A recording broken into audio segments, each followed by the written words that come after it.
Hi, this is Krista Anderson. Welcome to the conversation here on EmoZen in the Wild podcast. And today my guest is the lovely Dr. Valerie McCray. I'm a clinical psychologist by trade, and that's what I do now, but I'm also in the political arena. I ran for United States Senate this past election. And so I like to, merge those two personas together wherever I am. So that's some of what we can talk about, but I'd love to hear more about EmoZen as well. Well, thank you. Thank you so much. I think we're in different lanes, but going the same direction at the same destination. That's what why I love talking with you. Absolutely. EmoZen was born, just to plant the seed with that. EmoZen is short for emotional zen. And as a clinician myself, we can only take our clients as far as we can go ourselves. And I knew I had some more trauma work to do. So I checked myself into a month-long trauma treatment facility. It wasn't even a facility. It was in Nashville, Tennessee. And it was very non-traditional. For instance, where EmoZen came from is I did a open Lakota Native American sweat. And the sacredness of the ground, the sacredness of the firekeeper, the sacredness of the stonekeeper in there, the way the ground was laid, the way the willow barks were placed, and the way they prayed over you before you and smudged you even before you went into the lodge, that was so powerful. I was like, well, we don't have anything healing like this in traditional Western psychology, right? It's a lot of intellectual, cerebral, top-down stuff. What I loved about being in that sweat, it was embodied. I literally remembered what it felt like to be in my body.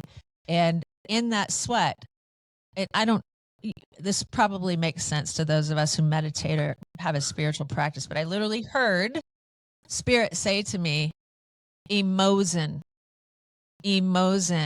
is a thing, trademark it. And I did. I didn't know exactly what it was going to become, but I knew my role was to help others find their emotional zen through EmoZen. And it's come down to a connection of mind, body, and soul, which I often call it science, soma, and soul. But yeah, that's EmoZen. That's it in a nutshell, but it's got a life of its own. Thank you for Yes, I'm loving that. I'm loving that. And I see where I'm glad you were gifted with the name of that because the emotional zen seems so important to where we are right now. Yeah. Trying to be emotionally aware and physically aware as well, and spiritually aware as well. So I think that's where everyone is right now, or need to be, as far as bringing those things, aspects of themselves together. Yeah, I agree with you so much. And I think it's very hard for people because, and I know you're getting ready to launch I can't wait for it. I hope that Spirit goes, here you go, ma'am. It's time. Because your psycholytics is what you're contemplating. Right. Yes. Right? It's I'm a psychologist that ran for office based on what I thought was needed in Washington, D.C., as far as having a psychological aspect of it. What is it? What do these policies mean for the well-being of people?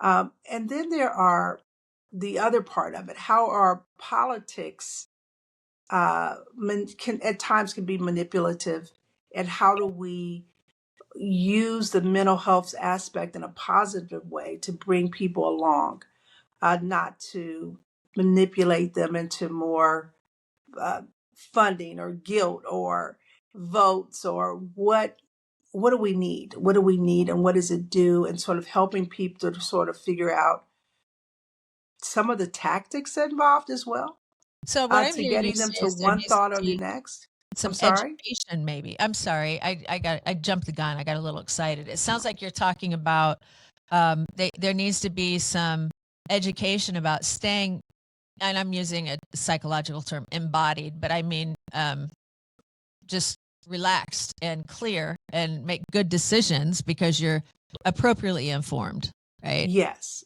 appropriately informed.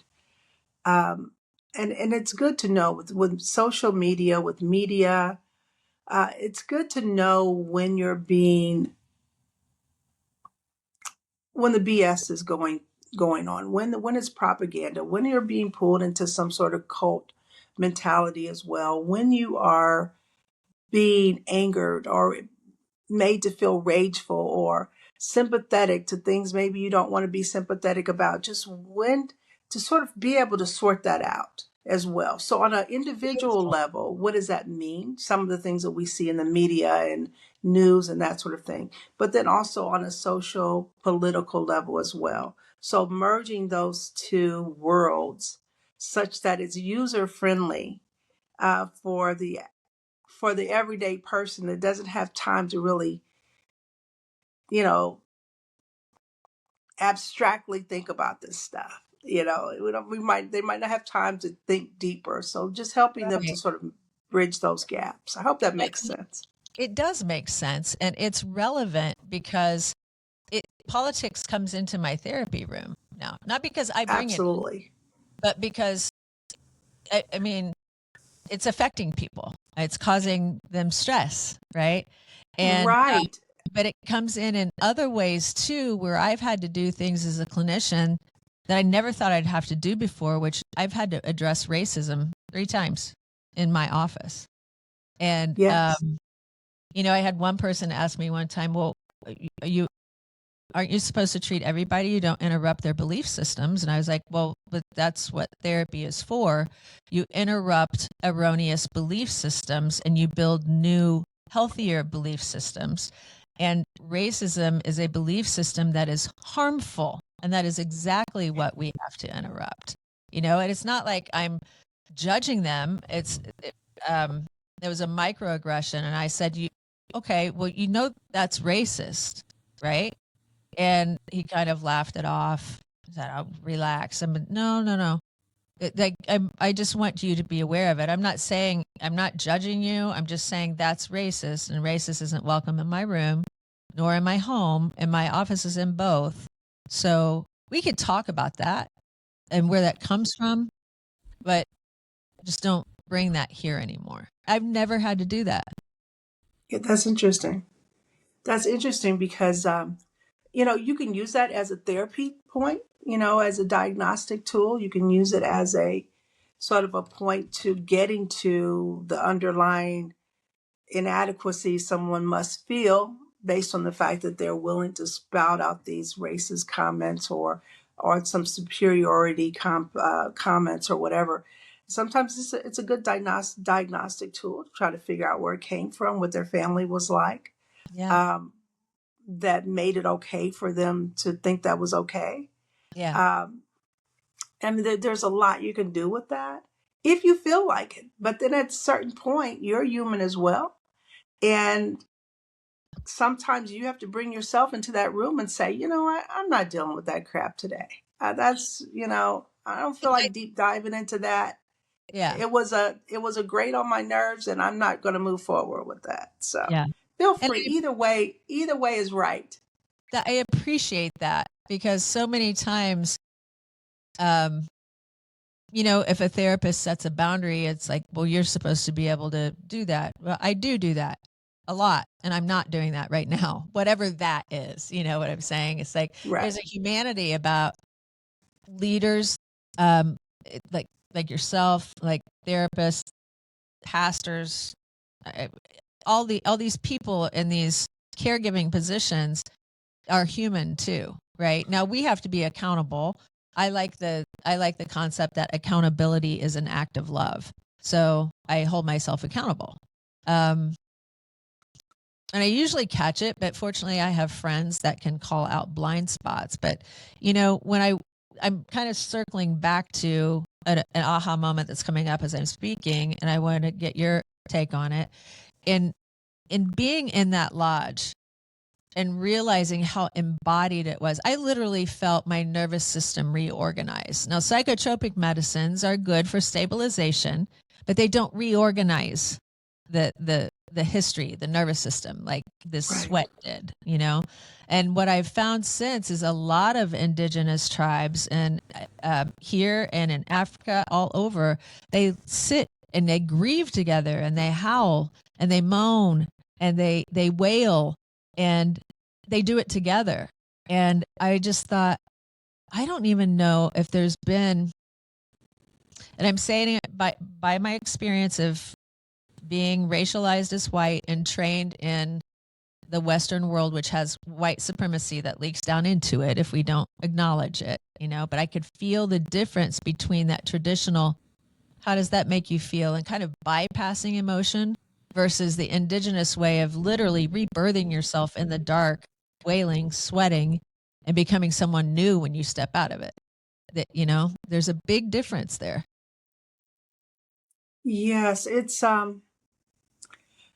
the model of therapy we have in the Western society is very time based, um, and medically based and billing based, which has nothing to do with the rhythm of someone's spirit and how they're feeling. So it's always a challenge to have a session in 50 minutes, 45, 50 minutes. It's always been a challenge for me. Um, and it's usually my clients that say, "Oh, we're going over." I said, "Yeah, well, you took it there."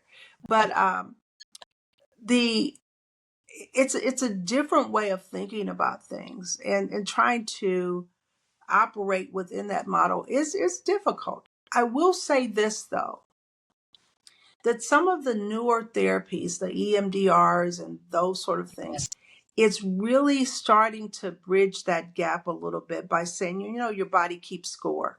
Yeah. In your body are memories, in whatever there are memories of your trauma, and your body keeps score. So that was that Van der Clark is doing that, started that work. But I'm sure Yeah. that That's him. some of that came from native traditions uh, around the world.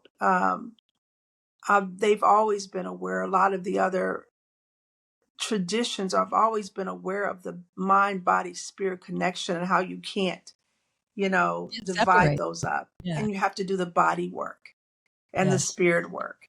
So there is a little bit of starting to merge with that part of it where people are recognizing the body and the healing matters. The healing Yeah. the body actually matters and the Yeah. safety matters. Yeah. Knowing you can, your body's safe enough to stay in so that you don't have to dissociate. I think that's something else I notice. People are, uh, many people are often walking around in a dissociated state and they don't even know it. I think when you hear these terms, dissociation, depression, it's almost away from you, but sometimes you can get too stressed and not even have any mental health issues and be in a rush and miss your exit. You're dissociated, you know. It's not in a clinical sense, but you're not in your body. You're not where you're at. You're way over here, and you just passed your exit, and there's your evidence. It's just interesting how it shows up in day-to-day life regularly, and I'm speaking to that because um, what you're talking about with a potential upcoming podcast is like it's about information. Oh, that's what that looks like. And I think part of educating people is knowing what mental health issues look like when they see them. Because I think if that were the case, we might not be where we are right now. We might be still, but I mean, for those in the know, this is not a surprise. Yeah, this is not a surprise exactly. But I was thinking about your analogy where you missed some exits, and I think the flip side of that, look how many times you get home and you don't remember that you even took that exit, Bingo. Yeah. that you wound up where you were supposed to be, even though you don't remember actually consciously driving there. You sort of still get there anyway. It's like, how did I get here? I don't even remember all the turns I've made, and so there's something driving, and getting where you need to go regardless sometimes. So, Yeah. um, but disassociation, um, we've learned to relabel that as sometimes to make it sound better, like, okay, we compartmentalize, or we um, I mean, that's one we use a lot. We can compartmentalize, meaning that we can just think about this and be this person here and be this person here, and sort of have these different boxes that we live in, and whatever we want to open up, that's what we deal with, and then put it back on a shelf and deal with something else. And Yeah. of course, your body and your spirit doesn't work that way. No, It- no, it really doesn't. It's interesting what you said about getting home without remembering how you got there. So I'm a mindfully based therapist. I use biofeedback in my work to help regulate the body, to drop it home, land it in the body. But the way I introduce mindful meditation is, I'll use an example like that. When you just get home and you don't even remember how you did it, it's because you're in a meditative state. A meditative state is the zone. You don't have to think about it, right? When you're right. mindfully meditating, you're going, okay, I'm going to turn right up here. And then I'm going to go past that light and go home. But it's mindful meditation is about paying attention, because most Yeah. people are meditating their way through the day, which I guess in that sense could be synonymous with dissociation or compartmentalizing their day. Just going through the day is, we don't think, we're not present. We want present. Yes. That's it. Yeah. But we're going into spring, and at least in the Midwest, we get to, if we can invite people to be mindful of how the season is progressing, how the grass is changing from brown to, green, and the trees and that sort of thing.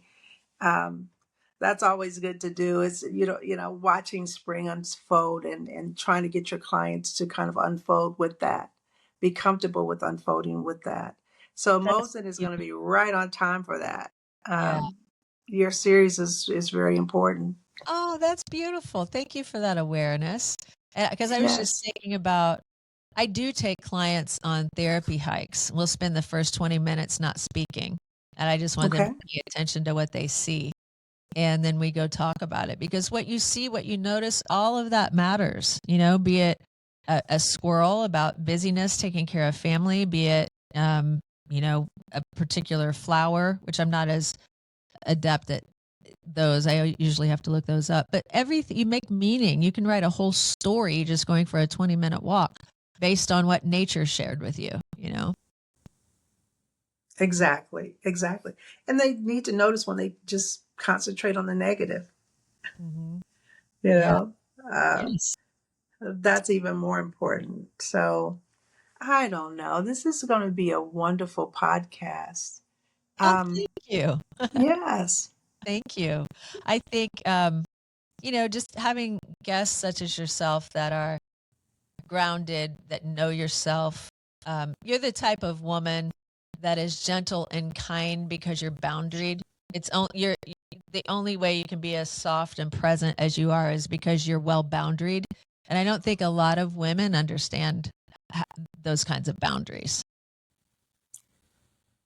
Boundaries is a challenge for women. Yes. I think it's just the way we're made, as far as wanting to take care of people. I think that the one of the things, sometimes we want to think that women or men are the same, but there are some differences in the way we process stress, of course, right? And one of the things that women have to be aware of is that, when men get stressed, they sort of focus in on one thing, and they become hyper focused on that one thing. When women get stressed, they tend to open up to more stuff and start taking on more stuff. It's so interesting how, when they're the most depressed and the most stressed, they take on more people's stuff, and they get into more projects and more of this, until they just reach to the point where they just can't do anymore. Um, and that's always a interesting phenomenon to watch women go through, when they just keep taking on more and more. It Um, is. Yeah. I like yeah, this. I watch it happen all the time, and just learning that boundary of saying, stop, no, I can't do that. Enough is enough. I need the me time. I need to regroup. Mhm. Um, is important, more so for women than any other group. And sometimes we go into situations already tired, Yes. already. to capacity, we take on more. So Yes. just helping women to understand that and sort of pull back from that, it's a challenge.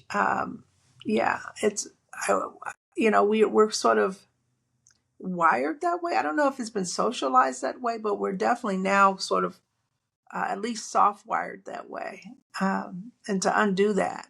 Yes. Um, One of my mantras for undoing that is I call regulated rebel, because the being a rebel these days is slowing down, is saying no. yes, yes. Just having, a lot of times we are teaching our kids the same crazy habits too. Like these children these days they have calendars and they're involved in several different sports and several different things, and the parents are just running from spot to spot to spot. They have to be involved in all these things, and there's no time for that kid to just be doing nothing. Yeah. Yeah. Just So, being. Isn't it nice to just sit? I mean, I'm noticing in there obviously the natural spaces between us responding. There's a comfort, and I'm sure most people, some people might not, but I have synesthesia too, and that's not something people diagnose. But like the sound, like if it's calm in the room, my ears vibrate, or I taste the color purple. I taste okay. like colors give me a taste. I can almost smell them sometimes too. Um, and certain music, I forget what it's called, but when music comes in, especially strings, and it's perfectly tuned and in time, I just start crying. It's not because I'm like, oh, that music's so beautiful. So my body just starts doing that.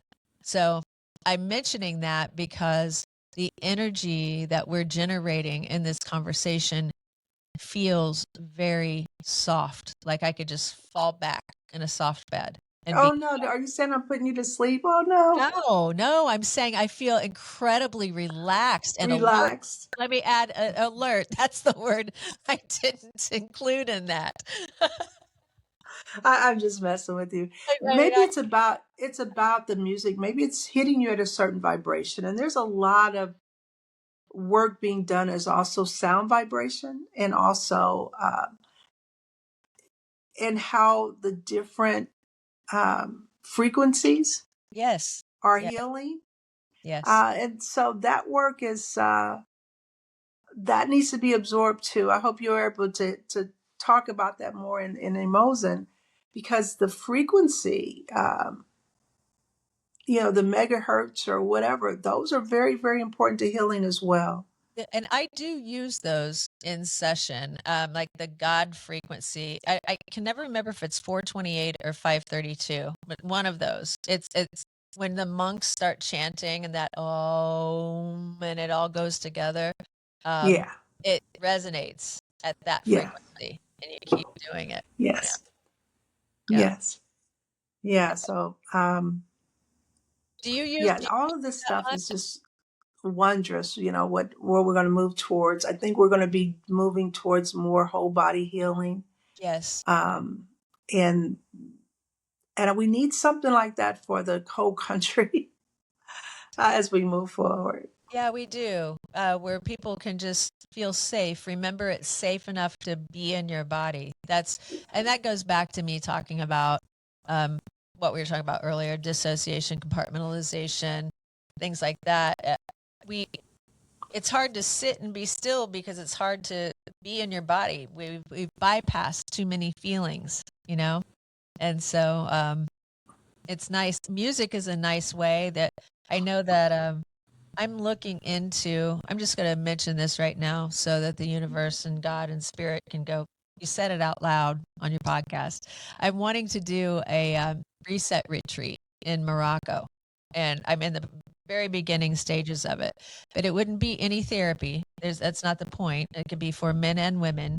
We get out in the desert at night. There's no noise pollution, no light pollution, and it's just people out there being one with nature, hiking, learning to cook from the indigenous Berber women there. So it gives something back. But just talking about it right now, makes me feel very, very calm. So I know I have to organize it to manifest it. So there's that. Yeah, but a It's reset. so interesting that you say that because of my my business name that I've had for 20 years is Reset Psychological Services. So it's built on my business, my psychology business is built on that concept of let's reset and then start Beautiful. over. Let's reset the clock, reset the thoughts, just let's do a reset. And so it's funny when you said reset. It's like, I oh, feel that. Okay. Okay. So yeah, yeah, I'm literally speaking your language there and didn't even yes, know it. Which yes. There's so many overlaps. was a moment for me, when you're so present and you're authentic and you're talking with someone and you're like, oh gosh, we have a lot in common, right? In the way we're thinking, in the way we're talking about things. Yes, your journey is amazing. So, how does it play out in your everyday life? The sweat lodge. How has it helped you to move and open this podcast, move forward? What did it do on a practical level? That's a great question. And thank you for asking. And the very first thing that comes to me is it somehow reorganized my nervous system without psilocybin or any of the ayahuasca. Like no plant medicine was used at all. You're completely like clean, sober when you go in there. And I came out literally a different person. And it was somebody I remember. It wasn't a different person. I came out remembering who I am. That's what I did. I remembered what it felt like to feel in my body. And it still took a few years. I mean, this was back in 2017, when I founded it, and I've done some things with it since. But really, speaking of coming home to your soul, I didn't journey into the podcast arena again until I started becoming my mother's caregiver. So I went home to the source of my original pain. Kind of like, don't throw me in that briar patch. I think I mentioned that to you before. Briar rabbit. I always feel like Briar rabbit. It's like I don't want to Yes. be in that briar patch, but I'm home and I'm healing and I'm cutting. I'm really breaking generational curses left and right. And my adult kids are even able to acknowledge it. So EmoZen literally saved my life in many ways. Yeah, to be able to incorporate that and to take care of your mom. Yeah. Yeah, you've told me that story. It's pretty amazing, and not everyone is able to do that. No, and I wouldn't recommend it for everyone either. Yeah, I have the skills to do it, and I have the support with my children and some friends to do it. I can, but it's definitely a very personal decision. And if it's made from love, that's all you can do. Sometimes the hardest thing and the right thing are the same thing, aren't they? exactly, exactly. Yeah, it's. I had a similar experience. I took care of my brother in his last year and a half or so, and um, we there was some trauma he caused there, a Mhm. lot, and so having to um, kind of put that aside or acknowledge it and still what does he need now to move forward, and it's actually a honored position when you know you are the person who's escorting that person to their next life or their next state. Yes. um, it's a difficult position, but it's also you realize you're being trusted to do it. And so it's just also an honored position, regardless of all the Yes. memories and the trauma and the anger and the rage that person has caused in the past. You're still selected to do it. Um, Yeah. and it's a position of honor because not everybody can do it. I Thank you. understand hospice workers very well because of that. Oh, yeah. There's definitely a sense of honor there. Yes. Yes. So hospice workers are some of the kindest, most warm people I've ever met. from the get-go. And realistic people. Yes, yes, they are. I love them as well. Yeah. Well, we're about out of time, but before I close, I wanted to thank you for, in one of our many conversations that we've had at this point, you talking about how safe it feels when someone racialized as white will actually set the scene, for melanated people when they're going into a certain town or dealing with a certain person. And because of that awareness, I realized I've had 2 experiences with dear friends since then where I was like, oh, that's what Dr. Val was talking about. I didn't set the scene, and they felt scared. And so I was able to, after I integrated that, I was like, hey, you know what? I will do a better job of setting the scene when we go places so that there's no angst like that, or you don't feel welcomed. And I get it now. And they went, thank you. It was no like harshness, nothing, no weirdness. Just, I get it now.